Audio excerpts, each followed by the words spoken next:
What is happening, people? Welcome back to episode 11 of the Park Lane podcast with myself, Luke, and my co-host here every week, never lets us down, Wynnie. You, mate.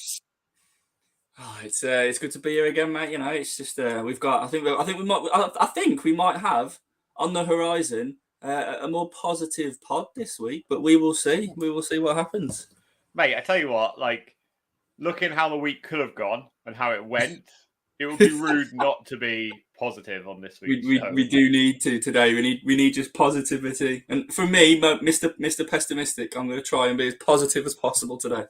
Perfect. I'm glad 11 episodes in and I'm finally rubbing off on you. Yeah, exactly. Unfortunately, Dave is not here this week. He's a little bit busy, but hopefully we'll be back next week. Before we get into it, obviously, usual things we've got to do. If you're new to the channel and you're watching on YouTube, don't forget to hit the like button and don't forget to subscribe. If you're listening on any kind of podcast platform, then don't forget to hit the follow, give us a 5-star review, and we'd love to hear your feedback.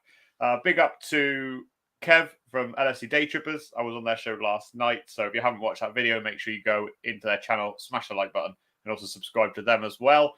He said, "Good morning, guys. Smash that like button." That's what we like to see, isn't it, Wynnie? Yes, please do. Do exactly what he says. Exactly. Right.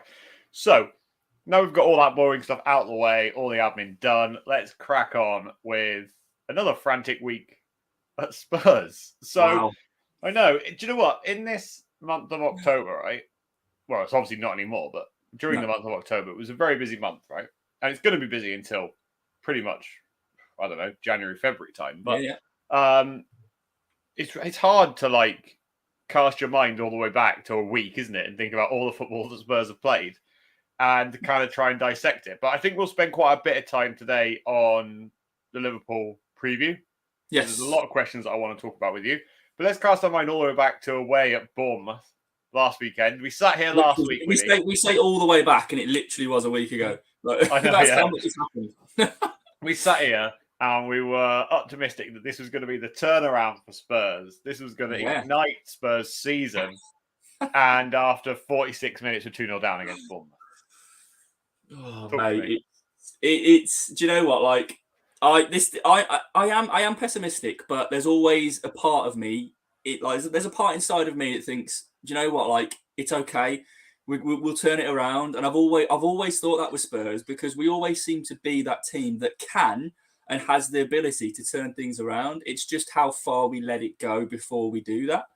So this was the first week. So last Saturday was the first time when I've literally sat there and I've gone, this is it. No, this is Tottenham now. We've gone down the pan. We need to get used to it. We need to get used to these absolute dog shit performances. And like I say, it's the first time in my head where I'd kind of come to terms with it. And then, of course, lo and behold, what happened kind of went against. Well, I went with my thoughts, like we're going to turn it back around. But so I was interested. I was texting my dad at the time, and I always speak to him whether I'm at football with him or whether we're playing and I'm texting him or on the phone to him.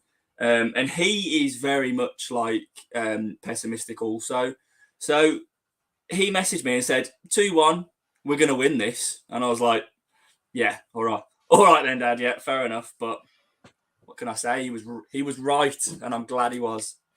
Mate, he was right. And do you know what? It's funny you said that, because usually I don't have my phone on, right? Because we usually text during the games, but usually I don't turn it off, but I have it in my pocket because, obviously running this show, our Park Lane podcast Twitter account, we have obviously notifications for Spurs in case anything happens and whatnot. So we know all about it. And so I usually don't have my phone in front of me, because otherwise Spurs tweet it before I've seen it. And so, anyway, so at 2-0 down, I was like, right, stop this and just grab my phone out, because what's the worst that can happen, right? So I had every single goal ruined for me. And what was worse for that was I was on a Twitter DM with one of my good friends who lives in Dubai, Ben. He's a Liverpool fan, and he was messaging me, and he was like, oh, don't worry, you boys are going to win. You'll come back. Like, I can see it happening. And I was like, we're 2-0 down, like 50-odd minutes on the clock. There's no chance. There's like no chance. Like, I appreciate it. And everyone knows I'm an optimist, right? But he was right. And every single goal got ruined. So I couldn't even really celebrate any of them. Because... every week I try to ruin it for you, but it seems that someone gets in before me, unfortunately. Exactly. There's like this vendetta of people just ready to ruin it. But yeah, it's we crazy. Just like ruining your fun. That's what we like doing. Yeah, it was crazy. Like, you know, to do you know what? I'll give Holly a quick shout out first, and then we'll kind of go into it in more detail. So, morning to Holly, and you know, for those of you that are watching, if you want to join in today's show, you can. If you've never been on a show before and you want to join in, let us know in the comments. We'll or DM us on Twitter, and we'll ping you the link to the show. So let's talk about that, right? Because Spurs are bad, right? Let's not like bullshit anyone, right? Spurs are bad at some points during a game. Spurs are incredible at other points during a game. It's just that for some reason, the players or the management team or whoever it is can't seem to get it where we decide to play an actual game of football for 90 minutes. We either play for 45 or 25 or 30. Like, why? We've been asking this for weeks. Why is it like this? Do you know what I think? What I'm going to put because like the Bournemouth performance was particularly was bad in that first half. That was bad. Now I'm talking about some of the defending, but with Spurs in particular, because our squad is like the way I see Tottenham, we've got a very, very good first 11 when all fit. And our bench is average at best. Like we have depth in terms of, you know, we've got people to choose from, but the quality of those choices are pretty shit. So I think what our problem was against Bournemouth, and rightfully so, because we needed to change things, is we made 6 changes to that game. Now, I don't think any team can get away with making 6 changes, unless you're Man City, when you're bringing in a world-class 11 again. If you're making 6 changes in a game, you're going to suffer. So, I mean, I've only got to look at our back 3 of, was it Longley, Sanchez and Davis, I think? Yeah. Wow. That is bad. That is really bad. Like, as a back 3, that is terrible. And I mean, I've only got to pinpoint their first goal. The defending on that was atrocious. And I mean, it was for the second goal as well. But I mean, what was Davinson Sanchez doing? I've defended him because I think there's a player in there. I really do. Because he's shown it when he was at Ajax. It's the reason why we brought him from Ajax. But he just looks lost. And I mean, I get he was trying to intercept the ball. But when the ball's going behind you, just get something in the way of it. You know, I don't know what he was doing. But he was caught, wasn't he? Because like it was either he goes towards the ball, I get played past him, or he goes towards the man, and the player who's got the ball has a free run at goal. But what I think there is, if you just stand up and don't commit, when that ball comes in, you can react left or right in front of you or behind you. So, and I think that's the thing with people like that. But like I say, I think we made too many changes to be able to expect us to play well. That was the problem. Yeah, so I get you, right? But you didn't really answer my question as why we're so bad all of the time. Like, it's not just Bournemouth when we make 6 changes. It's not just, you know, certain games where, you know, because we have injuries. Like, we've been like this since day 1 in the season. We had a full fit. Like, starting 11. This is just Conte. This is Conte. It frustrates the hell out of me, and it's a talking point that the media love it because it's a talking point. You know, after the Champions League game, which we'll talk about, obviously, they were saying, why do Spurs play like this? Why do they wait for them to, you know, go behind to react and stuff like that? And the media, like I said, the media love it because it's such a huge talking point for them. Why we do it and why we continue to do it, I do not have a clue. I do not have a clue. Why don't we start like that from the start and go ahead in games and then try and protect the lead? Because I get Conte's philosophy of remaining solid and then, you know, catching them on the break or trying to catch them on the break, etc. But surely, if you have something to protect, like a 1-0 lead, surely you're going to be more like concentrated on it. Because if it's 0-0 and you're trying to defend a 0-0, it almost seems pointless. And maybe in the back of their head, they're thinking, you know, we're protecting, but what are we protecting?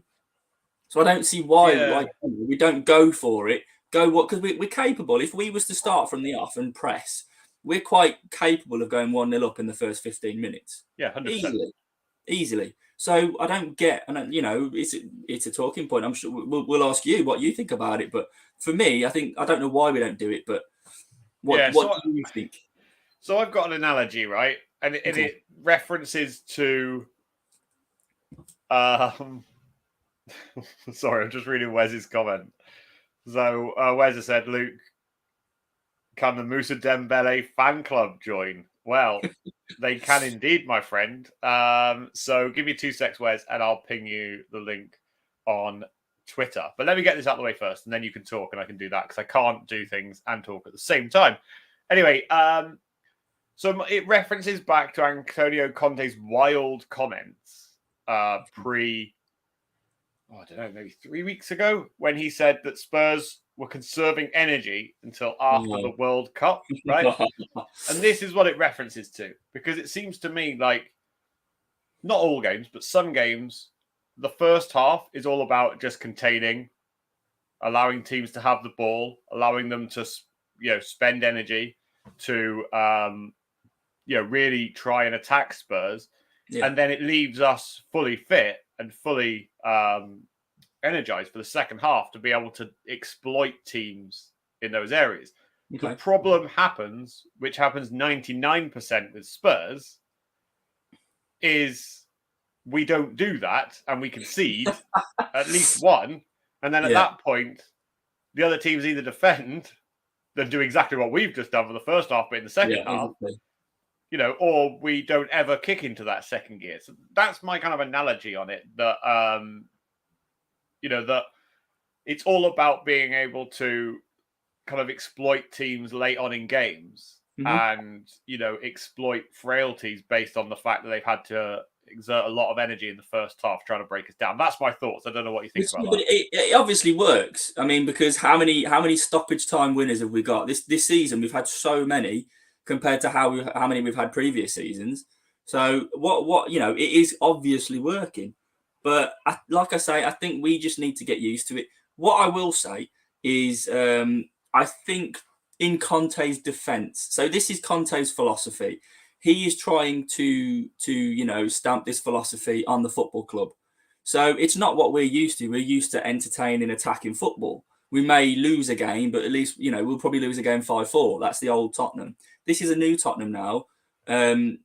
So I think the problem is we have to look at Conte now, and he hasn't had, I don't think he has the players to implement his style of play and to affect his style of play. So his style of play is, like you say, containing the ball at the back, keeping the ball, or it should be keeping the ball. Most times it doesn't seem to be like that, but I think that's down to having people, no disrespect, I think he's been good this season, but people like Eric Dyer and people like that and Ben Davis, I think what Conte likes to do, and you can see it, when we get a goal kick, the centre-back split either side inside the 6-yard box, so he's got 2 options to go for.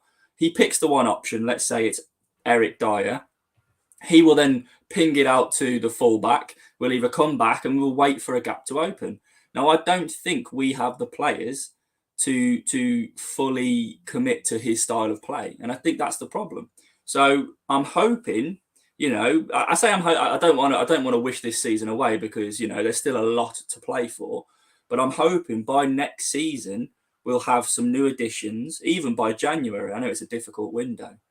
But I think that's what it comes down to in his defence is we don't have... and there's no point waiting for him to get the players that he wants to get in and then try and implement his style of play because we've wasted all that time. We might as well try and put his stamp on the philosophy now, and then when he gets the players to exploit like the philosophy, then it works then. But I think that's what I'll say on that. But it's frustrating. It's frustrating, but it is what it is.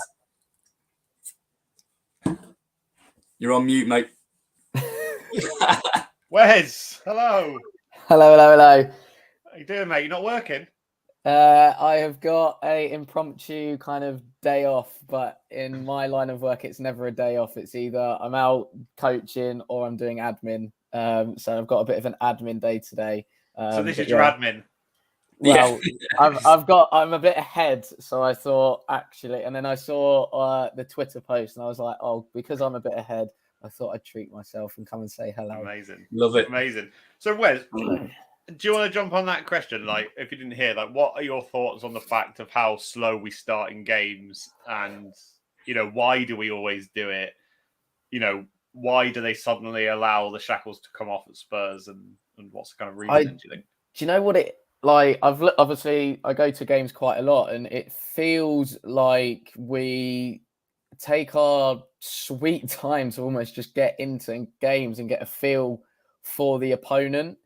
And then all of a sudden we end up with this dross, and there's probably no other better way to describe it, because it is awful at times. And it's almost like we're waiting for the opposition to do something before we then react off the back of it. It feels like the team is very reactive as a team. Yeah, we have a coach and a manager on board who is very, it seems, proactive at times. Because I don't think, I think if we look at the United game as an isolated game in itself, how he's waiting that long to make any sort of changes, I don't know. But then having said that, if you look at the Bournemouth game, he was very proactive in terms of making subs pretty quick. But I have said a couple of times that I think Conte gets so annoyed sometimes with how we're playing that he almost forgets he's got a bench that can potentially change it. And actually, if you look at the attacking areas with the injuries that we've had, I think he's looking around going, I don't necessarily trust these guys to get me out of jail. And that is a little bit of a worry. I think when we're at full strength, no issues at all. But obviously when we do pick up an injury or two, it's a little bit like, actually, can I trust these guys? Not wholeheartedly. And I think that might have something to do with the fact that when he is trying to change it or not trying to change it, that we don't see him making these changes fairly early. But yeah, I think it's really annoying because you see how we play against Marseille and Bournemouth and stuff like that, and you go, why don't you just start like that? Like, what is actually holding you guys back? So yeah, it is a bit annoying and it is a bit frustrating, but it kind of, I don't know if it's that mentality thing of same old Tottenham, like doing everything the hard way and making sure that we are trying to be secure first. I don't know if it's the Tottenham mentality or an Italian thing where actually you're in the game, no need to worry too much, hit 70 minutes, turn it on, and then get the job done. But yeah, it is really, really frustrating, and I am pulling my hair out a lot this season, put it that way. And I'm going to come back to you for another question quickly, Wes. Go for it. Conte's inability to change game in game, right? Okay. So at some points during this season, not always, but at some points, is that a deliberate thing? Is he doing that to kind of send a message and to say the game's gone? Like, I don't have the players to do this. I'm going to bring on five, players, the likes of Doherty, maybe Davinson Sanchez, Ollie Skip at some points when we're losing in a game, like substitutions that won't impact an attacking, phase of play in the game or even bring us back into the game. I use the Arsenal game maybe as a prime example, or even Manchester United. Is it to say game's done? Like, I don't have the players to be able to do it.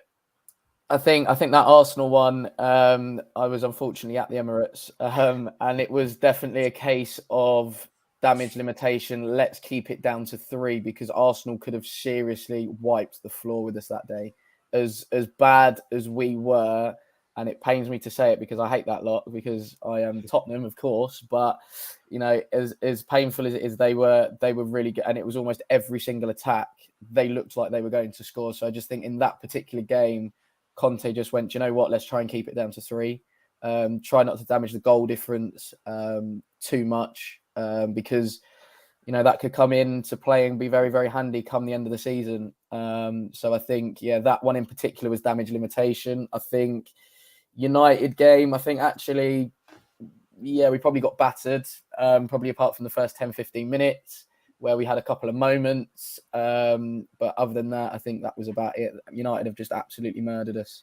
And then obviously they get that second goal late and it's a bit like, well, the game's gone now. So let's just kind of keep the score down if he knows that the game's gone, as opposed to, trying to get back into the game and then making it potentially a bit worse. No, that's fair enough. Wynnie, do you kind of reiterate those points in that? Yeah, exactly. I mean, Conte said it in press conferences before, where he said, "I'm not the type of manager or that coaches a team that gets battered, 4, 5, 6-0. It just doesn't happen." So I totally get it. Like Wes said, Arsenal looked like they could have scored every single time they went forward, and as a club, especially against them, we don't want that to happen, because that would have been a talking point for a long, long time, and Conte knows that. Yeah, United were just really, really good. I said that on our pod post United game anyway. They were very, very good.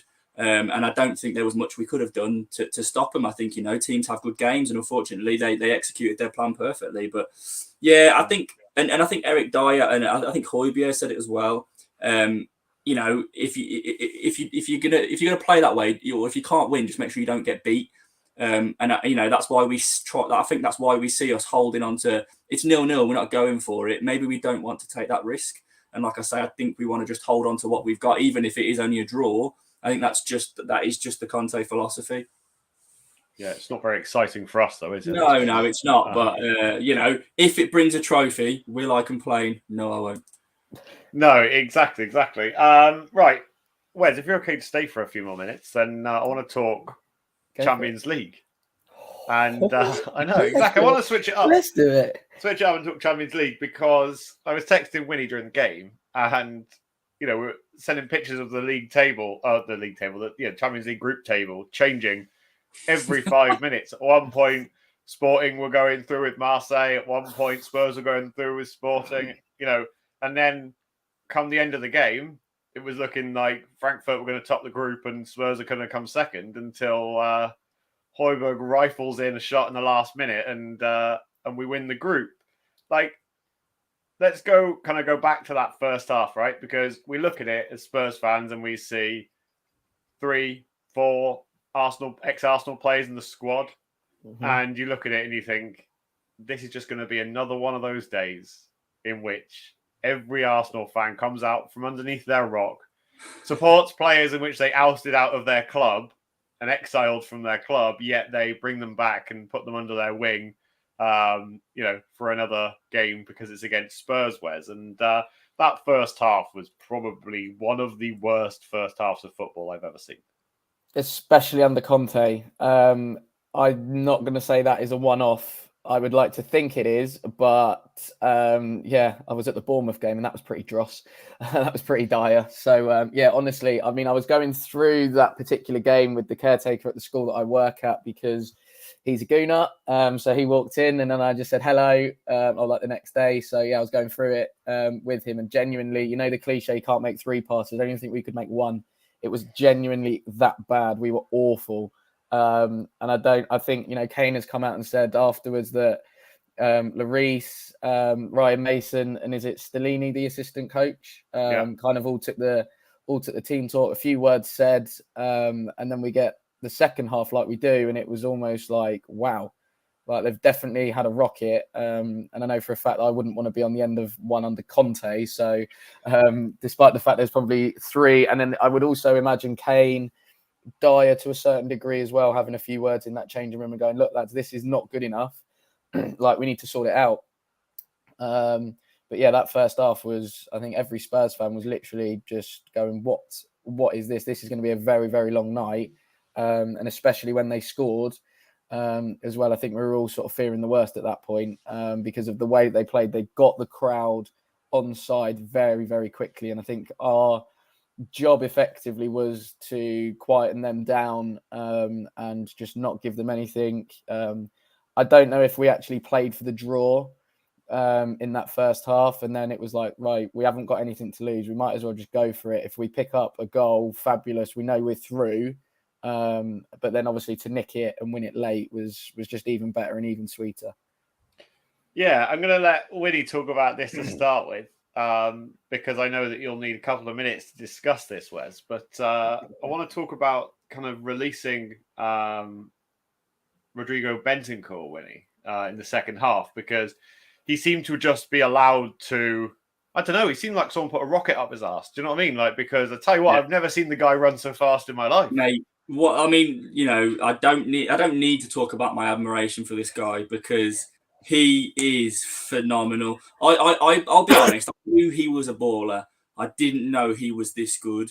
I really didn't. And for an absolute steal, what we picked him up for. But yeah, like at one point, I remember towards the end of the game, he was like down holding his hamstring, and we're all thinking, this is just another one to add to the injury list. And then 2 minutes later, he's chasing someone down to the corner flag to try and block a clearance. And I'm thinking, what is going on? But yeah, I mean, it's just again, it's just like the first half. It just seemed that I think what you said was I think we was playing for the draw. I think that was quite obvious because we were getting the ball back in defence. We were tackling whoever was going forward, and our first thought was to just clear it straight up into their half, and then get back into our packs of 4-4 or whatever formation we was playing at that moment. And I think we was definitely playing for the draw. But yeah, Bentancur, I mean, he was literally like a little Jack Russell. He was everywhere. And I mean, man of the match once again. I think he's got man of the match for the past couple of games, to be honest, officially. But for me, definitely as well. I'm lost for words for how to describe him anymore because the superlatives are not there because he's doing it every single week. Literally. Yeah, definitely. And where's that kind of little shimmy that he does with the ball inside the penalty area just to kind of create a bit of space and try and set somebody up. That was one of my favorite moments from him. He is the reason that we are playing on Wednesdays, as the song goes. The Uruguayan Moussa Dembele, as I have said on numerous occasions, he is just unbelievable. I love Rodrigo Bentancur. He is literally the player we all thought Tanguy Ndombele was going to be, in terms of his ability, his calmness on the ball. I look back and I think probably his best performance, I would say, in terms of a full 90 in a Spurs shirt was City away last season, because you think of the way City were going at that time, they were destroying everybody in sight. And when you know that you're not going to have much possession, you need somebody in midfield to take the ball in tight situations because City are going to be on you at every given opportunity. And he did that consistently throughout that game. And just the way he takes the ball, like I say, receives in tight spaces, turns, and he's got that composure and calmness to play majority of the time the right ball at the right time. And yeah, I just think £15 million of the Queen's finest has been spent unbelievably well for a change at Tottenham Hotspur Football Club, because, mate, if you've got any other flops going, please send them our way, because not only Kulusevski as well, but Bentancur has just absolutely transformed everything within our midfield. His relationship with Højbjerg is crucial as well. And I genuinely think that if one isn't playing, the other one seriously misses them next alongside them. Look at West Ham away earlier on in the season. That was one game in particular where we missed Bentancur 100%. Højbjerg and Basuma just occupied the same spaces and we just couldn't get out.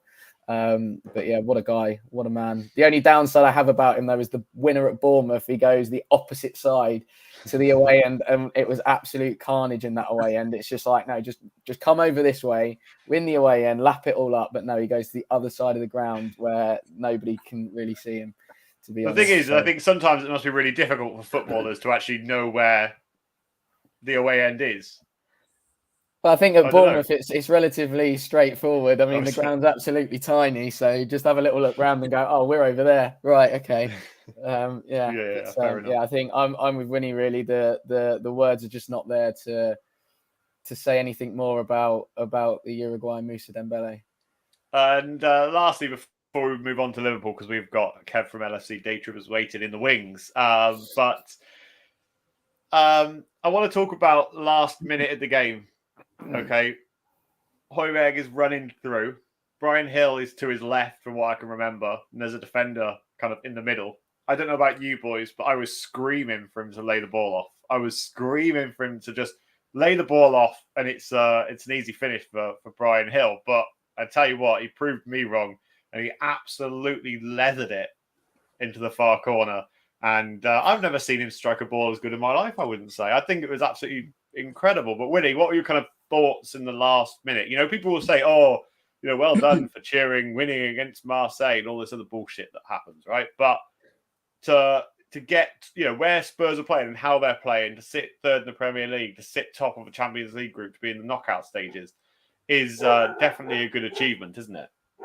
100%. And my thought, if I'm honest, my thoughts on the very last kick of the Marseille game, I thought Harry Kane's pass, to be honest, it needed to be a bit more in front of Højbjerg. I think it took him a bit too far wide. I mean, he had so much to aim for. He needed to just slip it in that space. But what he did after that was phenomenal. And obviously, he's got that in his locker. I didn't know he had that kind of strike. I mean, as far as strikes go, I think there was one against Liverpool, maybe last season or season before, where he hit it nice and sweet. So he's obviously got that in him. But yeah, I thought he was going to square it to Brian, but he obviously knew that he had it in his locker. But going back to what you said a minute ago, yeah, we're third in the league. This is Tottenham Hotspur. Bear in mind, we're not.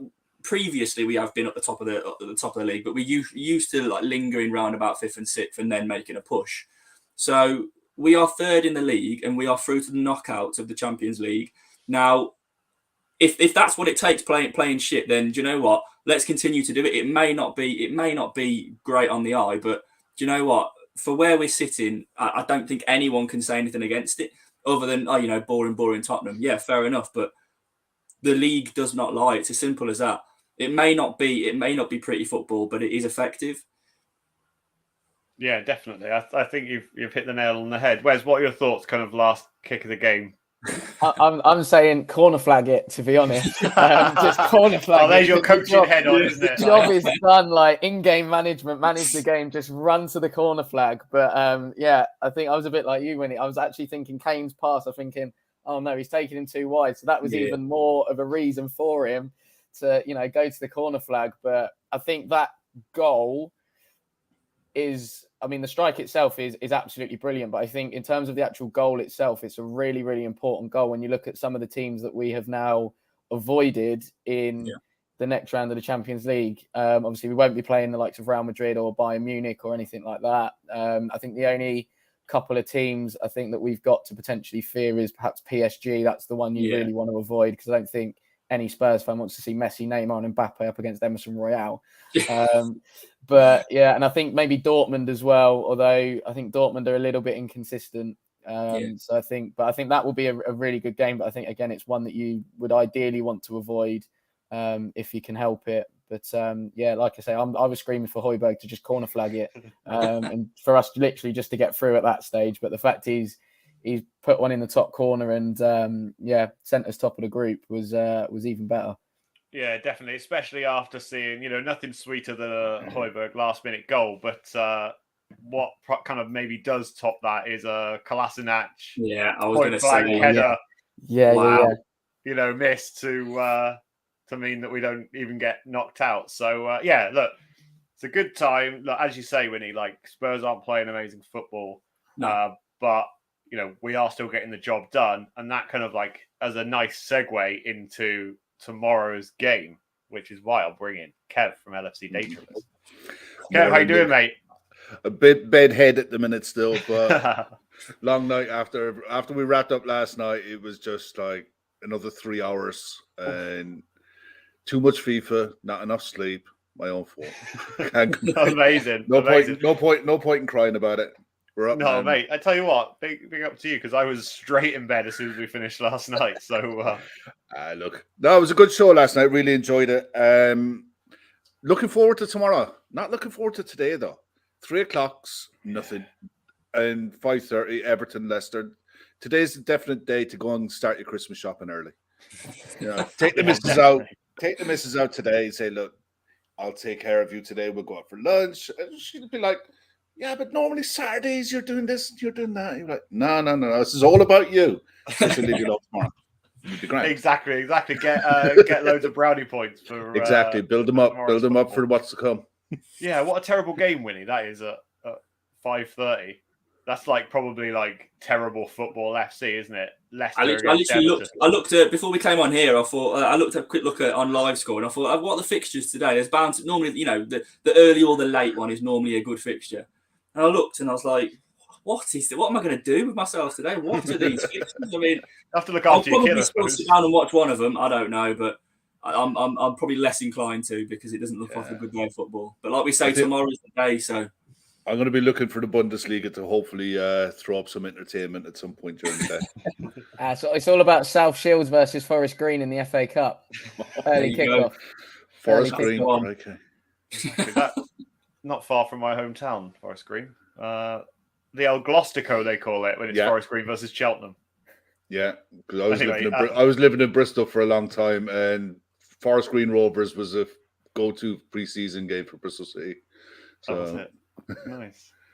Excellent. Right, so let's turn our thoughts then, boys. Wes, I'll come to you first on Liverpool on Sunday.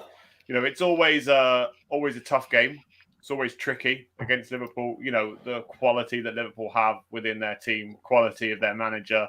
There's a lot of superlatives you can use for Liverpool, but this season they are struggling. I think Kev said to me last night they haven't won an away game this season.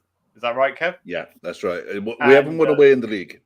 Yeah, and then bring on Tottenham Hotspur. Yeah, this screams Dr. Tottenham, doesn't it? It does, yeah. Liverpool haven't won away in the league all year. Little bit inconsistent with their form. Yeah, screams Dr. Tottenham is paying them a visit. I think they've got about 10 players out as well. So yeah, we are definitely due a Dr. Tottenham kind of visit. But yeah, I think in terms of Liverpool this season, I just think, and I said this to a mate of mine a couple of years ago, actually. I said, look, the age profile of your team and your squad is actually a little bit concerning. And I think this year, more than most, I think they're just getting found out a little bit because, they are in those sort of prime years of 29 to sort of 31, 32. And it's, can you sustain that high level, that high intensity of football for that long? And I don't know if I wouldn't say the players have checked out on Klopp. But it just feels like the players just physically aren't as able. I don't know if the World Cup is also playing a bit of a part in it, in the fact that the players are potentially not playing to their maximum because they don't want to burn themselves out or get an injury before the World Cup. If I look at somebody like Van Dijk, it's his first World Cup, I believe, at the age of 30. So, is he actually going to be able and available to play in the next one? Who knows? But yeah, it something doesn't quite seem relatively right at Liverpool at the moment. I don't know if they have now hit that point where almost we did with Pochettino, in the sense that the 1 to 11 is absolutely fantastic. But then actually, is there someone to come in and refresh it that is better than what is already there? And I know, obviously, we had that with Poch, and we argued that probably no at that time. I don't know if Liverpool have now hit that point with Klopp. Yeah, our problem in the summer really was, we spent bones of 100 million in the summer between Darwin Núñez, Carvalho and Calvin Ramsey. But the volume of football that we played last year and the intensity of the football that it was played at, bearing in mind the 2 cup finals that we won, both went to extra time and penalties. Chasing down Man City with 90 plus points and the Champions League final, it definitely carries weight. And the problem we had coming into the summer was we could see clearly that the midfield needed at least one signing, maybe 2. And I think it was the first or second preseason game, Oxlade-Chamberlain pulled out with a bad injury, and he's only just come back, I think, in the last few weeks. But that was 3 months out. I'm convinced he was out the door. He's a year left in his contract. He's on big money. Now he would have more than likely been sold, but you can't sell a player who's injured. Yeah. Then to combine that with Naby getting injured as well, then you're to what you'd call 25 to 30-year-old centre mids who you expect to come in and carry the load a bit for the others are gone. Then you're left relying on the 19-year-old Harvey Elliott. Curtis Jones was out injured as well. So you're left down to the likes of Thiago, Fabinho, Henderson, and James Milner.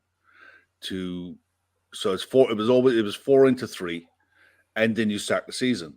And I listened to Antonio Conte's press conference yesterday, and I listened to Klopp's press conference yesterday. And both of them mirrored each other when they talked about the volume of football being played this year and the intensity that it's been played at. it's ridiculous.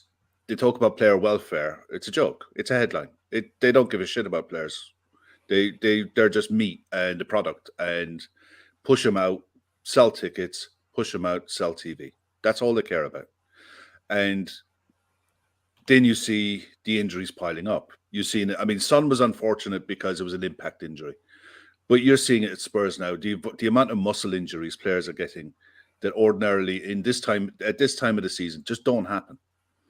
And your squad numbers then are capped at 24, 25. So I think at one stage, I can't remember, it was last week. It was the Leeds game, I think. We put out a good 11. We dominated the game and we lost on a counter-attack freak, a good goal, fair enough. But I looked at the bench and the option, we had 3 credible subs that we could bring on. You have Jota out in long-term injury, Diaz out in long-term injury, both muscle injuries, both largely due to volume of football. It takes a toll. Now, our form in the league is nowhere near where we want it to be. Our form in the Champions League, bar being schooled by Napoli away, and they're probably the only side this season to absolutely school us. They tore us a new one. They were brilliant on the night, ripped us apart, and we were lucky to get out of there 4-1. I think we've won 5 of our last 6, scored 10 in our last 2 away games. But for whatever reason, it's not for a lack of creating chances. We're creating chances galore. Can't finish them. Couldn't finish them. And it wasn't for the want of trying. We've got in good positions, couldn't finish them. The league form is an issue. Now, going into this game for us, the way we have to look at it is we're 10 points behind Spurs. If we win, 7 points is gettable. If we lose, 13 points, mountain. Absolute mountain. And then we're depending on Spurs finding a cliff and then jumping off it without a parachute. And I don't see it. I don't see it in this Conte side. Because the one thing, I can't stand Conte. Can't stand his football. I think he's anti-football. Don't like it. Never liked it. Never liked it at any club he's ever played at. He's effective. He's so good at what he does. It's when he did it at Chelsea, when he did it at Juve, and what he's doing at Spurs. He bought in the summer to consolidate top 4. It wasn't a big summer. It was a summer of volume for Spurs. They bought to consolidate top 4. They don't want to be in a race into the last week of the season trying to get into the top 4. It's like, we're going to bank off top 4. We'll go along in Europe. We'll get in good money, and we'll go again. That's the right way to do it. The problem is, years gone by, you'd look at 13 points before Christmas. But it's Spurs, and they'll do something stupid, and we'll catch them. Not this time. This time, we're not as consistent as we need to be, and Spurs are harder to beat than they usually are. So he's instilled that belief in the system that no matter who he changes within the system, players believe in what they're doing, in the defensive side. Going forward is a different kettle of fish because the transitions take longer to get to where he wants, and that's better quality from the wing backs. He needs better quality wing backs to transition better into how he wants to play. But this game for Liverpool is huge. For Spurs, to me, it looks like just don't lose. You've had a tough away game midweek, and I don't care what anyone says. You're going away in the Champions League to any ground, hostile, not hostile. When there's something on it, it matters, and it mentally and physically takes it out of you. The good thing that it was on Tuesday, and there's a good rest between the two games. But Spurs, to me, this weekend is don't lose. Get a point, win, great, happy days, delighted.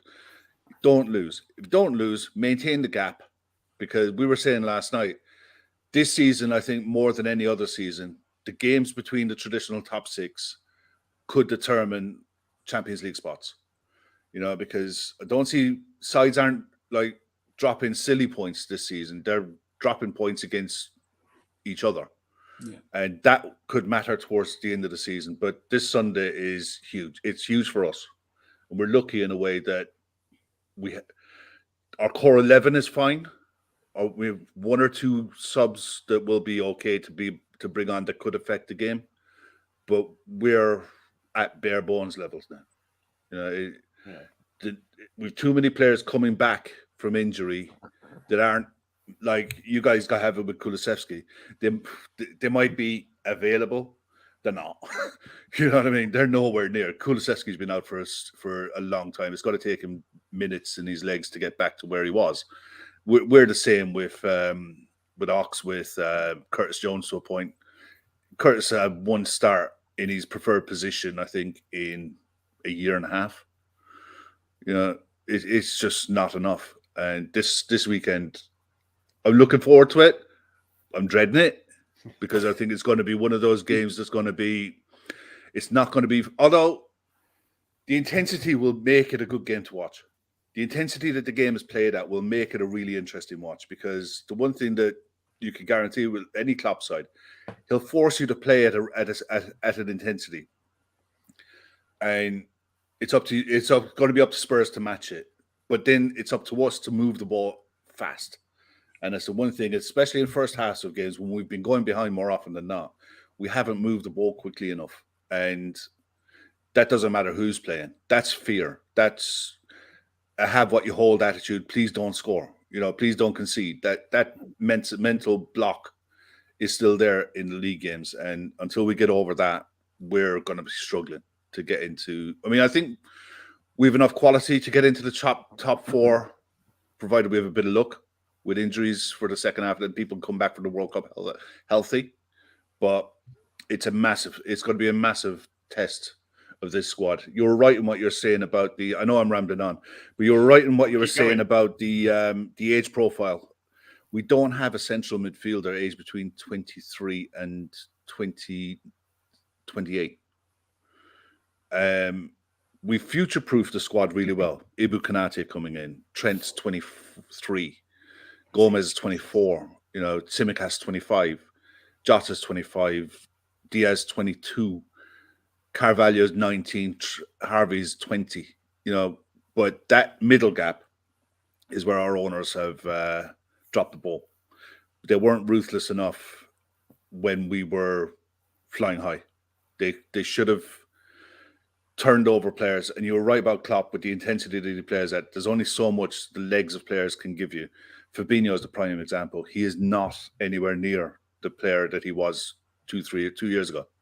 You know, where he was like a proper lighthouse. He saw everything. He was just straight in there, gangly legs, wrapping around people, never let people rest. This season is like the brain wants to do it. The body gets there a split second late and it's booking. And you see that with footballers when they get to a certain age. The mind knows what it wants to do, and the body's like, I'll do that. I'll be there now in a minute. You know, and trust me, the older you get, the longer that time frame goes. Just ask James Milner.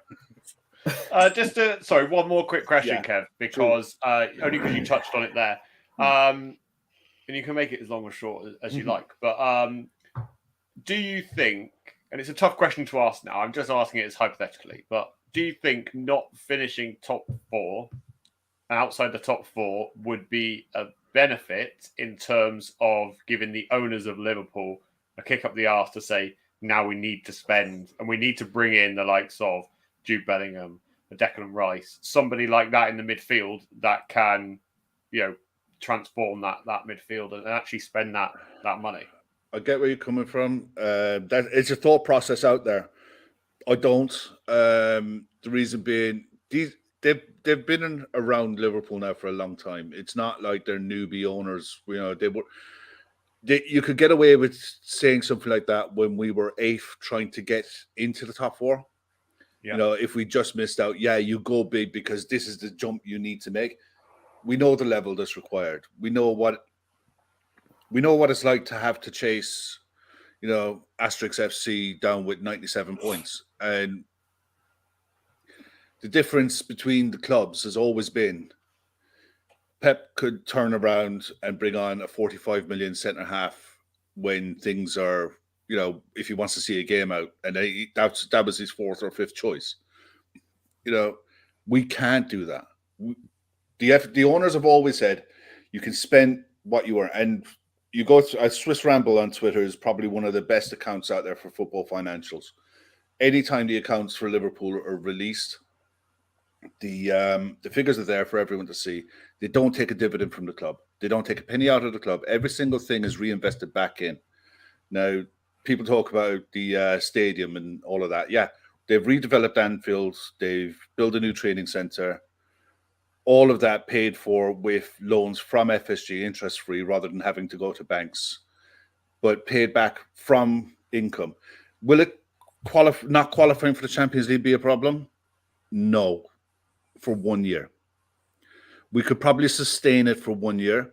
I mean, the thing is, the deal for Mo Salah, the contract extension for Mo Salah alone is, if you look at it as a package, is in and around the £80 million mark. And that's money walking straight out the door, never to be seen by anyone in football ever again. That's the thing with higher wages. You know, our wage bill, I think, is the third highest in the league. But our transfer net spend is always around between 20 and 40 million pound mark, because, you know, the wage bill is high, but we sell well, you know, and people don't give clubs credit when they sell players for a big fee. And it's like Chelsea are really good at it. Chelsea were really good at it for a long time, selling players, getting good fees, and reinvesting it back into the squad. We're not on that level of selling good players, but we're okay at it. But I don't think we could sustain the wage bill that we have outside of the Champions League, because I don't know what Spurs figures are, but I know for Liverpool, qualifying, winning 5 out of 6 and qualifying, I think we made something like €83 million. So out of the Champions League this season so far. Now, if you're in the Europa League or the Conference League, those figures are minuscule in comparison, almost to a case where some of them that you're as well off just not bothering. You're as well off not being in it because it costs you money to be in it. You know, between player bonuses and what have you, it's just a joke. So we could probably sustain it for 1 year. Is it a kick out the arse they need? No, because I'm full sure that Klopp and his team will be telling them, I need XYZ player to compete at this level. Otherwise, this is your expectations. And he doesn't sign a contract extension twice. Bearing in mind, he knows what the owner's policies are if he's not comfortable with being able to tell them that. I don't think we get Jude Bellingham. I think if Jude Bellingham decides he wants to come to England, I think we're really in with a good chance. I think he screams Real Madrid.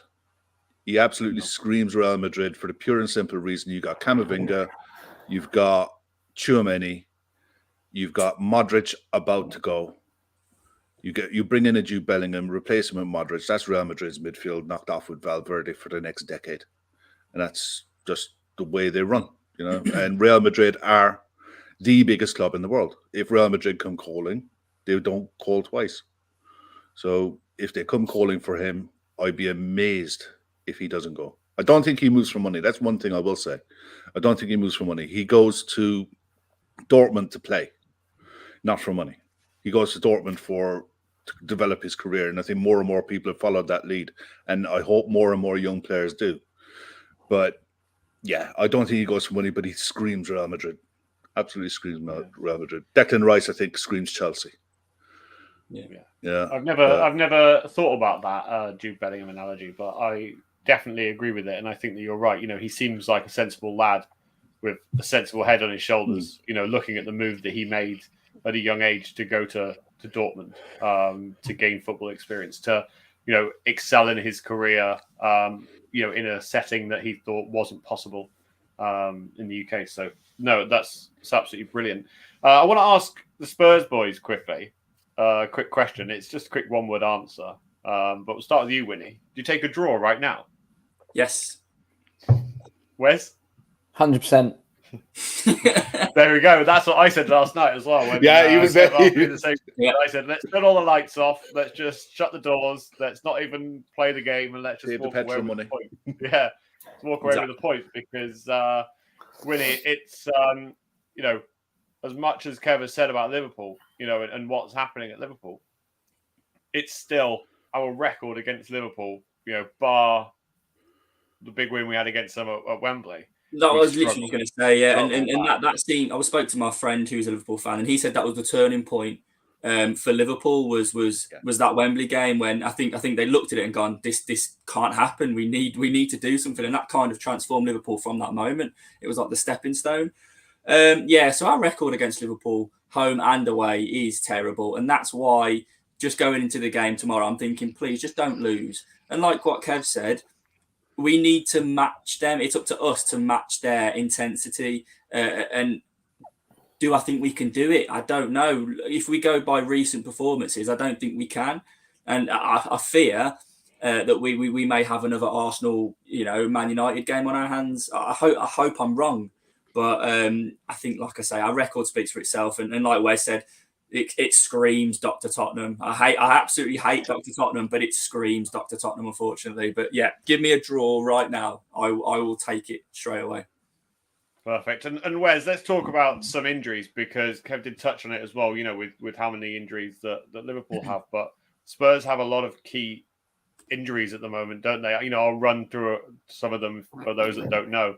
Son, thank God, has successful surgery on, I can't remember how many fractures there was. Was it 4 fractures? Yeah, it was 4. He's had surgery, and they said that they are hopeful that he will be able to make it back for the World Cup. So, I'm sure he'll have to wear a mask or something like that, but hopefully he doesn't get battered too much in the World Cup, and he can come back and kick on a little bit stronger in the second half of the season. But, not only to mention that, Romero looks like he's out. Richarlison's still out.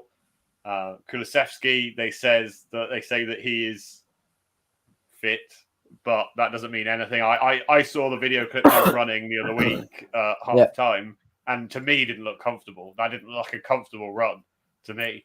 And I also saw celebrations against Sporting Lisbon, where he's kind of on one knee, kind of standing up, kind of on one knee. And not to mention that Bentancur is a doubt. Lucas Moura, they said that the pain was even more intense. Was it yesterday or the day before?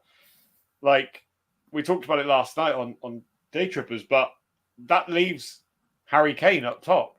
Do you see, and Kev put this to me, I'm not going to take all the credit for these questions, but do you see an Ivan Perisic, Ryan Sessegnon left-hand side? Christ. Where Perisic plays higher up.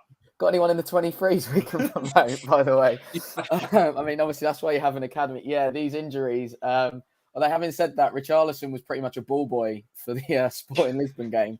So, I mean, he didn't look unfit to me, put it that way. But I do think this game is a little bit too soon for him. I know what you mean with regards to Kulu. Obviously, he was doing his pitch runs and a little bit like that before the Bournemouth game. I think that is just fitness testing.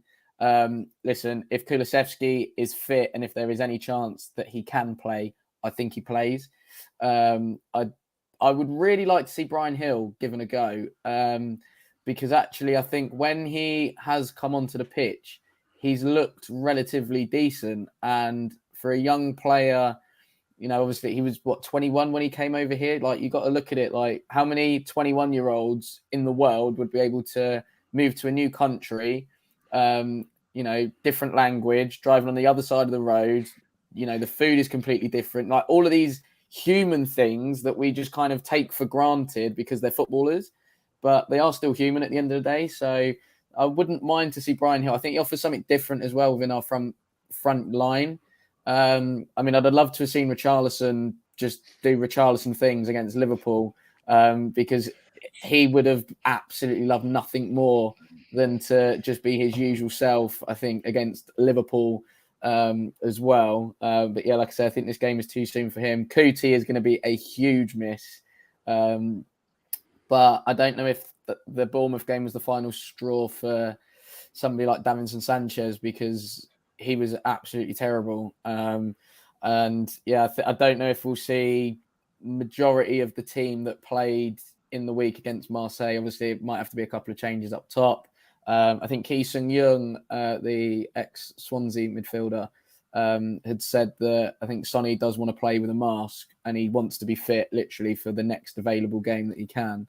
Whether that is tomorrow, whether that is in the Cup or Leeds, I don't know. But again, it shows that Sonny is definitely committed to our cause. and that he wants to play. So that is a positive in itself. But yeah, obviously injuries are sort of part and parcel of football, and we just have to kind of get on with it, I think, as best as we can. Yeah, definitely. And Winnie, I'll come back to you before we kind of go around the table with some score predictions as we're hitting the kind of hour mark. But I want to hear from you, Winnie, then to Wes, kind of like what your thoughts on the Spurs lineup could be against Liverpool. I knew this was coming. You know, me personally, do you know what? I'll let you all off the hook. I'll go first. In terms of kind of in defence, I don't see it much different from the Marseille game. I would probably go for, I think what will happen is it'll be, Emerson Royale on the right, Dyer, right centre-back, Longley, Davis, Perisic. But he could go with Sessegnon for pace.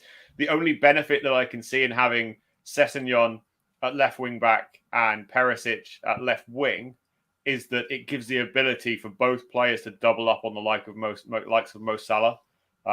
If he plays wide right, it gives them the ability to both be able to double up in that defensive position.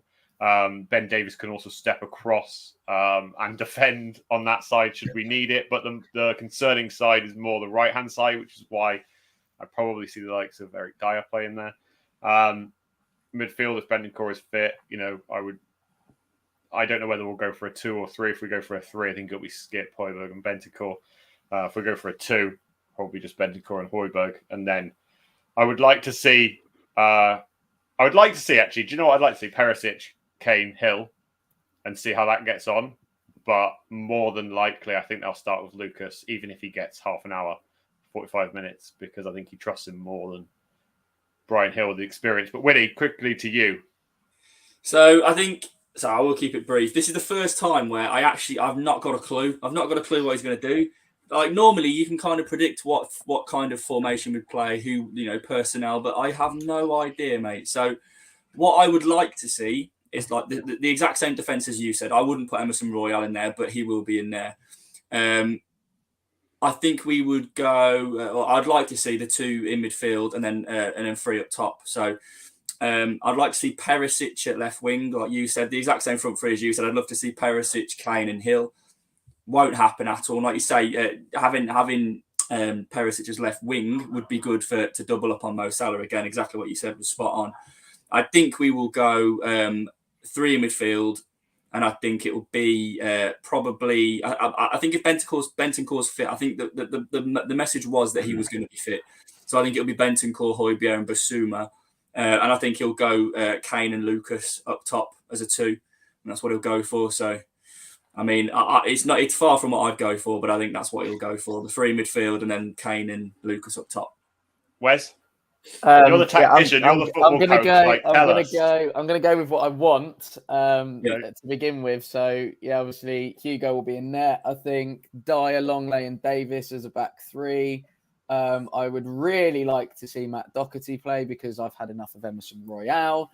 I would love us to have Højbjerg and Bentancur in midfield because I don't think having a 3 in there works for us when we've tried it previously. I think Sessegnon left wing back. And then, I think Perisic, Kane, Lucas up top. And I like the fact that, again, we've mentioned on that left-hand side with Sessegnon and Perisic, they could actually quite easily and quite comfortably switch over. I think there was times in that Marseille game, especially from goal kicks, I believe it was Lucas Moura was dropping in almost as like right wing back and Sessegnon pushed on. I think if we had that sort of structure almost on that left-hand side, I think that would work really, really well because I think if one does get caught slightly higher up the pitch, you can at least back the other person to sort of cover them a little bit more. But I think as we all know, Emerson Royale, who can't defend, can't attack, but he is our wing back, as the song was going at Bournemouth after he cleared one out the ground. He's going to start. He's definitely got something on Conte, 100%, because either that or Doherty and Spence must be absolutely horrific, like genuinely dropping clangers every single day in training, because he's starting ahead of them. But yeah, I think we have to try and go with a 2 in midfield, because I think when we've had a 3 in there, it just doesn't work. But again, it wouldn't shock me if we went pretty much with Winnie's lineup, I would say, or even like a 3-5-2 with Basuma, Højbjerg, and Bentancur, and then Kane and Lucas up top. Yeah, and let's not even talk about Emerson Royale's no-look pass when we needed the goal against Sporting. Put it that way. Kev, kind of give us a thought on how you think Liverpool might line up. Yeah, ours is pretty straightforward. I think Alisson and goal, Trent right back, Canase, Virgil, and Robertson. Midfield with Fabinho, Henderson, and Thiago.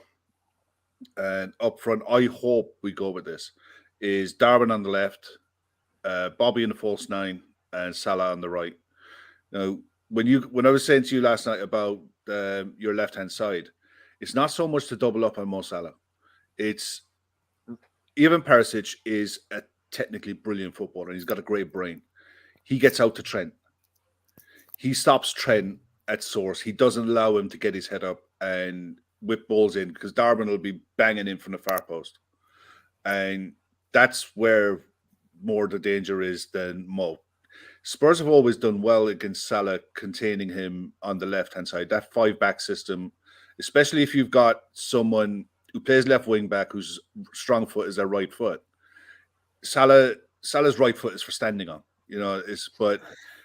stop him checking back onto his left. He's been a one-hit wonder for the last 5 years, so he's very good at it, but he can be got at.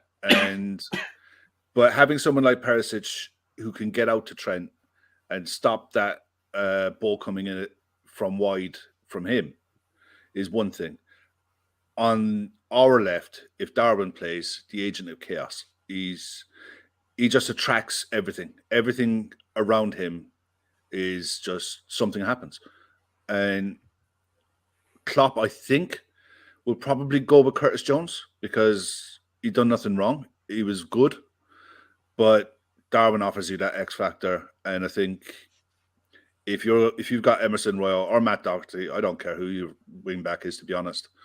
If you got Lucas Moura ahead of him as well, Robertson will drag him all over the place, and Darwin will just create havoc. Whoever is playing at fullback, he can go either way. This is the thing; he's strong on his right foot, but he can definitely go on his left. He spent a fair bit of time at Benfica on the wing, so it's not unusual for him. And Bobby in that false nine, creating. If you play with two in central midfield, Bobby dropping in to create that 4, that box with Thiago, Henderson, Fabinho, and Bobby. Someone from the back three will have to come out and track him. If they don't, then it's going to be a different type of game. But if they do, it frees up space. Tactically, these two managers are elite. They are so high level. That's why the games between Conte and Klopp are really. I mean, I watched the Napoli game the other night, and you realized I didn't watch the Spurs game because it was on at the same time, but you realize when you're watching these type of games with these top end managers, you're watching elite level football. You're watching elite tactical games play out, and it is like a bit of a chess match. But if we concede first, we're in trouble. If we score first and draw you out into a game, anything could happen. But I see where you're coming from with your lineups about going forward, but at the back, Conte's shape is just so difficult to get through. And it always has been. It doesn't matter where he manages. Once he has time in the training ground to work on his shape, they're a nightmare to play against. So it's going to be a fascinating game. It's going to be a tactical game that I don't think it'll be end to end. But if you like that type of football, this is the game. This is the game of the week, without a shadow of a doubt. Yeah, I don't really like the idea of Emerson Royale against anyone, let alone against Darwin Núñez, to be honest with you. Just bully him left, right, and centre only. But Darwin is one of these players. He's deceivingly quick. Yeah. He for someone who's 6'2", he is rapid, and he gives someone a yard. Well, he done it the other night against Napoli, I think, and he just stood the full back up and just went by him as if he was standing still. In the space of like 5 yards, he was gone. And whipped the ball across for Salah, and should have, it was just cut out on the line, by the centre back. That's the kind of pace he has. And once you have pace, that's a leveler for a lot of other things that are in his game that need to improve. Pace is key, especially for Klopp. Yeah, definitely. But Luke, Emerson Royale got bullied by Kiefer Moore on Saturday, so he's got absolutely no chance at this weekend, does he? Kiefer Moore is a unit, though. In fairness, I think he's a big. I know, but both him and Sanchez got royally, pardon the pun, bullied. It was horrific. And Dominic Solanke, who's not exactly the biggest either, but Dom is huge. He's not like he's not. Yeah, but Solanke's not like an absolute powerhouse. He ain't that. He's stocky, but he shouldn't be getting bullied by those two. If you not at the top end of the Premier League. You shouldn't. No, absolutely not. But yeah, that was.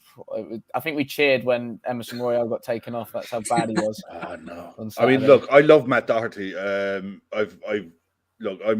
live in Ireland. I'm from Ireland, but Matt Doherty will give all for whoever he plays for. He's got a heart that'll keep going, but his body is getting to that stage now where he's, he never was blessed with pace, but he always had a decent tactical brain, of defending. He was always able to defend, and it was brilliant for him because the system suited him. He had a great engine getting up and down the line, but that engine is just, he could do with an oil change, to be honest, Definitely. Right, let's go around the table before we finish up and go score predictions. So we'll go Wynnie, Wes, Kev. So Wynnie. I'm going to go for... It's going to be 2-2. Ooh, Desmond. That's what I'm going for. I mean, realistically, I don't know who's going to score first. With the two teams who concede first every week. Who scores first this week? It could be a 0-0. You know what I mean? Everyone's too scared to score first. But no, I don't know. I think 2-2. I think, like you said, it'll be an entertaining game. They always are between Spurs and Liverpool. So yeah, I'm going to go 2-2. Wes? Desmond as well. If I look back at obviously the game at home last season where we had basically our reserve midfield and sort of the way we played them, it was a really, really good game last season. Obviously we had we felt it was the second coming of Winks and Ndombele and Dele, and then all three of them aren't there anymore. So but yeah, no, I think 2-2 tomorrow. But yeah, I think might be a bit hopeful on that one. Yeah, I went for 1-1 last night on Day Trippers. And Kev? Yeah, I went for 2-1. I stick with 2-1 win for Liverpool. I just think having Ibu Konate back is massive. I think he's been a huge miss this season. I love Joel Matip. I really rate Joe Gomez. I think if Joe Gomez is your fourth choice centre back, you're set up for a while. You're okay. Yeah. But Ibu Konate is a ball playing centre back, and the one good thing as well he brings us is the ability to carry the ball through the lines. He channels his inner Joel Matip and goes on these wonders, and I love that because whoever's playing up front, you got to track him. Because he's just capable of doing a stupid thing and passing it into someone and doing a 1-2 and getting in. So I think he's key. I think him on Kane is key. Fabinho is key for us, but I think we know now we're at the stage of the season where it's boom or bust. We can't afford to drop any more points. And I think the only danger for us is I think we could lose it trying to win it. Because one thing I'd give Spurs massive credit for, they go and they keep going. It's non-stop. The amount of late goals you get in, we love a late goal. Origi 96-minute winner against Everton is a thing that will just live forever. But having the ability and the mental strength to keep going is a lot of sides don't have it. So I think that's the danger for us. If at 2-1, we could try to keep going, or at 1-1, we could try to win it, and we end up losing it. But that's where we are at this stage at the minute. I get you guys, a draw suits you guys absolutely fine. It's no good to us now. Yeah, I can't see us scoring anything bar. I think what suits Liverpool tomorrow is the injuries we have. They know if they can contain Harry Kane, we probably don't do anything tomorrow. And I think that's you because normally if you can contain Harry Kane, you've got Son to worry about or Kulusevski. Yeah. Tomorrow it literally is you keep Kane quiet, and I think that's game one because a lot of what we do does go obviously because of who he is and how good he is. everything, especially when it's just him. It just goes through him. So, but the other thing you have as well is the ability from set pieces. Perisic's delivery from set pieces is excellent, and Spurs are physically a big side now. You know, Liverpool at the minute, we've got height in the side, but Spurs are a big side, and from set pieces, anything could happen. And look, it doesn't matter if it's a 35-yard banger or if it's like a 3-yard knock-in from a header from a scruffy goal. A goal's a goal. It all counts at one at the end of the season when you look back at it and you're doing your season review. Remember when we beat Liverpool 1-0? It was like, you don't remember the scruffy goal. You look at the 3 points and the 1-0 and you're happy days. So I've never understood the snobbery around, you might get a set piece. Set pieces are brilliant. There's nothing better than a set piece goal because it totally demoralizes the players you're playing against as well. And what a plus for the coaching staff when they go right, you know. And Kane is one of those that he's capable of anything, and he's not quick, but he's quick enough. And if he gets in, and his movement is really good, and you don't know whether to stick or twist with him because he's so good at dropping deep that our biggest problem, because of the high line we play, is the late runner. Yeah. And Kane. This is why Son was lethal against us. Kane was brilliant at dropping into that space to find the late run, and you know the second man runs are always an Achilles heel for us. And Spurs have the players to be able to. Especially, I look at Lucas Moura as well. Doesn't get the credit he deserves. A great finisher when he's 1-on-1, and he'll know exactly. He'll want to put one over on Alisson and remind Chiche why are you not looking at me kind of thing. So there's a lot of one-on-one. Even Bentancur and Nunes, they'll be going to the World Cup in a while together. Like, so there's a lot of battles within the game as well. It's a fascinating game. It really is. Yeah, and luckily we have a set piece coach that has over 3,000 different routines. Yeah. So anyway, only time will tell. Game is tomorrow, so let us know in the comments after the video. Let us know Twitter, your score predictions, thoughts on the game, and everything like that. But we'll be back next week, as we always are, every Saturday morning at 11 a.m. I want to say thanks to Kev and Wes for joining in. So, Kev, I know that you guys on Day Trippers have some really good causes that you guys are promoting and looking at the moment. So, if you don't mind, kind of. Oh, look, it's one thing that with the channel that we do, a long time ago, we decided we're going to use the platform that we're lucky enough to have to raise money for people who need help. And we've helped people along the way. The latest one we're doing is for a girl named Lydia who's got endometriosis. The problem she has at the minute is she has it in every organ in her body. And it's constant pain, constant 24/7 pain. So on our social medias, there is our at LFC Day Trippers on Twitter and LFC Day Trippers on YouTube. In any of the pinned tweets or in the show descriptions is a link to Lydia. If you can support in any way, great, but it costs absolutely nothing to share. Share it into socials, share it into WhatsApp groups, let people read it and let people make their own decisions. We know times are hard at the minute, but she was on €3,600 yesterday. The target is 5,000 for her to get the surgery that she needs. And the sooner we can get there, we can move on to the next person who needs help. Yeah, amazing course. Yeah. So we'll definitely share it on our socials as well. Appreciate it, as we say, if we know times are hard for everyone across the UK and the world, but if you can't donate, then at least share it around, and maybe there is somebody that can donate something. Exactly. No matter how small, it makes a difference. Wes, how can everyone find you? On Twitter at Wezo10, usually just tweeting about Moussa Dembele, which was probably now going to turn into Rodrigo Bentancur, to be honest. And then on Instagram at Wezo32, usually at a football ground somewhere, watching Tottenham, losing my head and celebrating. I was actually on Match of the Day on Saturday, believe it or not, for the winner. I saw you, kind of ran down to get involved with the limbs down towards the bottom, and then that's why I was moaning at Bentancur earlier for going the other side. But that's sort of where I do my thing. Run a football coaching business as well within the Milton Keynes area, Dele Alli country as I call it. So Kickoff Football Academy, so kofa.mk.com on the website. Co for MK on Instagram, and Kickoff Football Academy on Facebook, and Co for MK on TikTok as well. Amazing. Yeah, make sure you go and support Wes as well, because he used to be a regular on this channel. Unfortunately, Saturday mornings don't work with his busy schedule, but it was good to see you back on, Wes, so really do appreciate it. And, not a problem. Wynnie, how can everyone find you? Wynnie 1991. All you'll see is just ramblings. Normally ramblings about how shit we are, but hopefully that will change. And like I say, this is new positive, not pessimistic Wynnie now. So maybe my tweets will change as well. We'll see.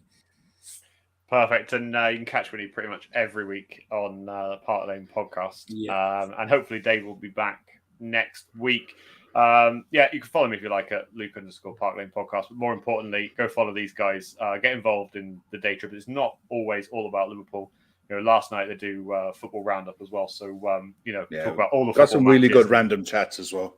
Some great stuff. Really... If you want to find out who would win in a fight between a kangaroo and what was it? A kangaroo. Gav said he could beat a kangaroo, and Keith said he could beat a giraffe, and who could do it first? Yeah, random stuff, man. I tell you, there's some great stuff. There's always great content, not just Liverpool stuff, and we love fans from other channels to get involved. The chat is always respectful, and it's usually good discussions, and it's not ranty, shouty crap. We're not into that. Exactly, and you also do things, boxing, UFC, those kind of things as well, don't you? Yeah. LFC women chat as well. Oh god, yeah. Is on there. So pretty much, is it show every week? Kev? Show every night, 10 p.m. every night. Pretty much. There's always content. There's always stuff every night. But yeah, give the channel a subscribe. Get involved in the chat. That's the most important thing for us. Throw comments in, because that's what the chat after pods especially. I love Fan TV. I don't care whose it is. The chat generates the content, not the people who are on the screen. The people who are in the chat generate the conversations. And the more people that are involved, the more people that hit like, the more people that get involved in the chat, that's to the benefit of everybody, because it widens the discussions. Definitely. And, also make sure you subscribe to our channel as well. Obviously, Park Lane Podcast on YouTube, Park Lane Pod on Instagram, Twitter, and we're now live on all podcast platforms as well. So whether you're Apple Music, Amazon Music, Spotify, all the rest of it. The show will be up kind of in the next half an hour after the stream ends. So just want to thank all my guests for joining in today, and want to thank you, Wynnie, and I'll also thank myself. But more importantly, thank you all for watching. Thank you all for tuning in, and we'll see you next time. And, take care, guys. Come on, you Spurs. Come on, you Spurs.